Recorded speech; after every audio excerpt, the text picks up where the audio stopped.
Secara matematis, jumlah tersebut cukup untuk mendukung pembangunan kesejahteraan masyarakat Sulawesi Tenggara. Komitmen pemerintah untuk memposisikan tambang sebagai sumber PAD justru membuat masyarakat di sekitar tambang semakin sulit. Warga di sekitar tambang tidak hanya melihat kondisi hutan yang semakin kritis, tetapi juga aktivitas pertambangan ini telah berdampak kepada kondisi ekonomi, sosial, dan budaya mereka.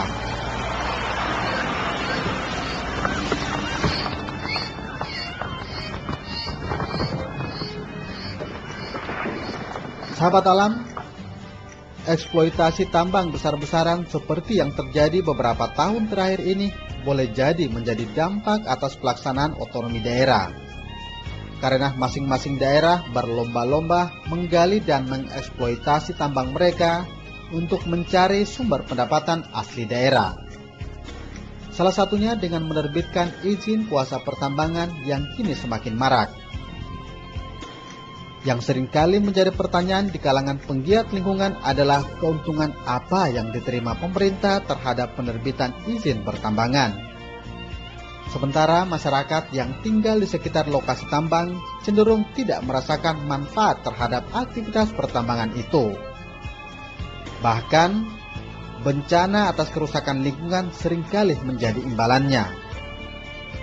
Anggota Komisi C Dewan Perwakilan Rakyat Kota Bau-Bau, Zainal Arifin, mendeskripsikan bahwa keterbatasan waktu pemerintahan yang hanya mencapai 5 tahun membuat pemerintah yang berkuasa cenderung membuat kebijakan instan dan perencanaan yang bersifat jangka pendek.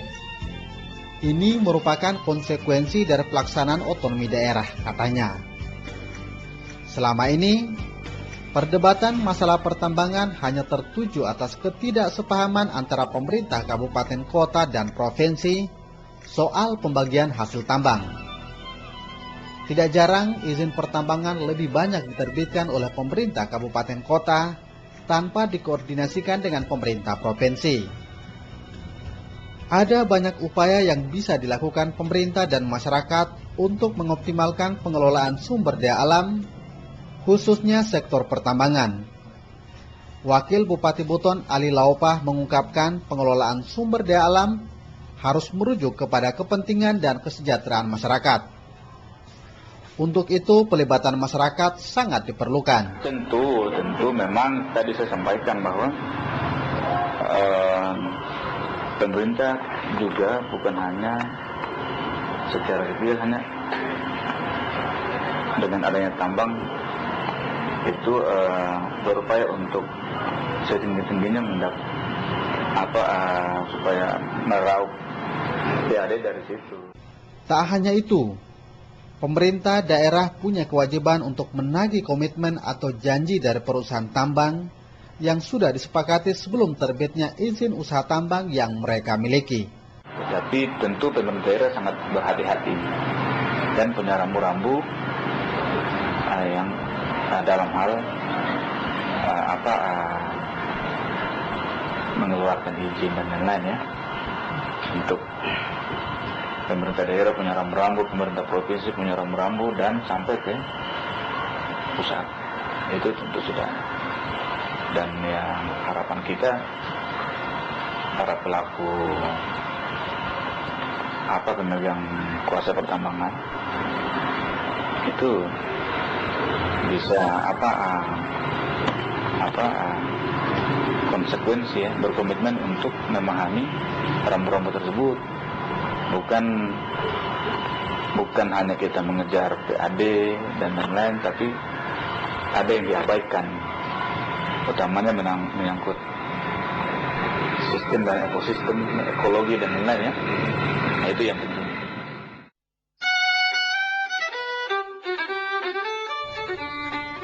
Saat ini memang sudah tidak bisa dipungkiri lagi. Sektor pertambangan merupakan satu-satunya andalan yang bisa dimanfaatkan pemerintah daerah untuk meningkatkan jumlah pendapatan asli daerah mereka. Peningkatan PAD memang perlu dilakukan. Hanya saja upaya pengawasan terhadap usaha pertambangan juga perlu diperhatikan.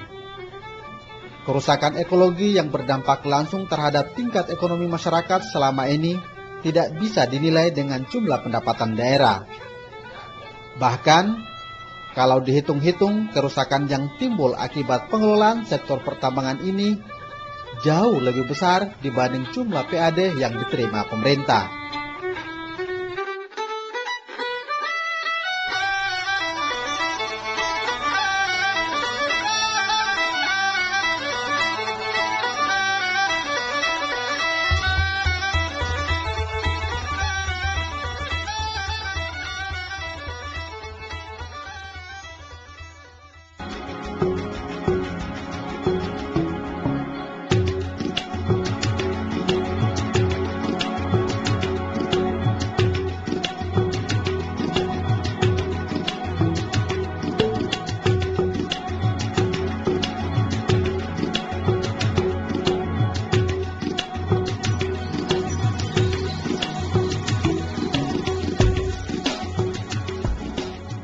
Sahabat alam, demikian edisi kali ini.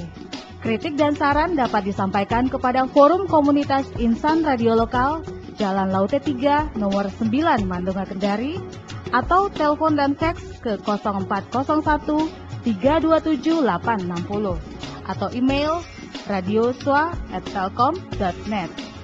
Terima kasih, sampai jumpa pada program selanjutnya. Dan mari tetap bersahabat dengan alam.